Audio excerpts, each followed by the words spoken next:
6:15 in the morning. We're not getting back from practice until 5, 6 o'clock. It's dinner and then homework. So I thought, if anybody can do it, and I asked my son, he goes, how do you feel about, what do you think about me running for Senate? And he said, Mom, I gotta think about it. And I go, okay, fair enough. So eventually we talked about the pros and the cons, and he said, yes, it's great, I'll do it. So I went with the blessing of both my husband and my son, who were gonna be at home at the time. And so that was one component. The other component was, I thought, what an amazing opportunity. This is one of the deciding factors as well. What an amazing opportunity to be able to have a platform in which I could model what I want to see both in government and in politics, right? Because we don't have any control over anybody else's words or actions except our own. So this would give me an opportunity to model what I had already done in my own community, facilitating ideas, getting along with folks, finding consensus on issues. And I thought, wow, this would be a great opportunity for me to do the same at a higher level. And so I decided to do this. So one of the things that I did, as a teacher, we went through the whole vetting system. I was elected in 2020, came into this platform, realized that my life experiences as a former teacher, as a realtor, negotiating contracts, being on the school board, being on the board for realtors, having our family own businesses in both on my dad's side and my husband's side, businesses in our family, really and skill sets and to be able to navigate this world. And in that, one of the first things that I started doing is listening to the thought process in Sacramento, how they were thinking about issues, how they were addressing the issues. And then in 2022, when they gave us the green light to meet with public, I started hosting town halls to get to know and try to communicate everything that was going on in Sacramento and bring it to the people. Because another observation that I had was that most people are in survival mode. They're working 2, 3 jobs or going to school in addition to raising families, and it's very difficult to be informed. So as a former teacher, what do? We assess the needs, right, that we see of how we're not connecting or not informing the public and trying to figure out a strategic plan on how to reach folks with the information in digestible tidbits and be able to engage you in the legislative process. And why was that important? Because one of the first things that I realized is that they were introducing pieces of legislation and vetting them and voting on them, and the public was not aware. And I knew that if the public was aware, they wouldn't be supportive of such policies. But most people are not watching committee hearings, right? Because you have a life.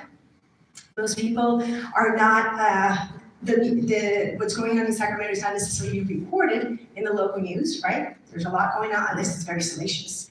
But other than that, there was really no connect between Sacramento and the people. A lot of attention on the federal issue, tons of attention on the federal issue, but not necessarily at the state level. So everything that that I've put together, the plan of action, had to do with how do we inform the public and how do we get them engaged. One of the things that I've learned very much, well, let me begin with the Inland Empire, that's Riverside and San Bernardino County, right? It is the fastest growing region in the state, right? Fastest growing region. The Inland Empire, folks, has the capacity to direct legislation in Sacramento if we are informed and engaged. So I'm on fire to get people to understand how legislation happens, how you inform you and how the power of your voice and how there is power in numbers. Folks, if people that are incarcerated, formerly incarcerated, folks into the country can facilitate legislation, create criminal justice reform, there's absolutely no excuse for the rest of us not to be able to do the same. But the difference is that they have learned the power of their voice, and they have learned how the legislative process works, which is why everything we've done is to inform you and hopefully fire you up to get engaged in that process. Because you can make the change, especially if you work in numbers. So having said that, one thing that we do is what I think is most important is our look ahead email. Does anybody here receive our look ahead email? Okay, just maybe 6 hands, 7 hands, maybe about 7 hands, 8 hands have gone up. Okay, let me tell you about the look ahead and why it's important for you to actually sign up for those letters, that email. So between approximately March and August, we have committees, right? So right now, the legislature just, I'm gonna give you a little bit of Government 101, California Government 101 Foundation, so that you understand the context. So in California, we have the governor, we have the legislature, governor signs the bills into law. We have the legislature, which is made up with 40 senators, each representing just under 1 million people.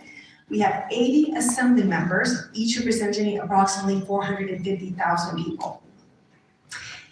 The senators and the assembly members now actually are able to introduce up to 35 pieces of legislation. So I want you to do the math.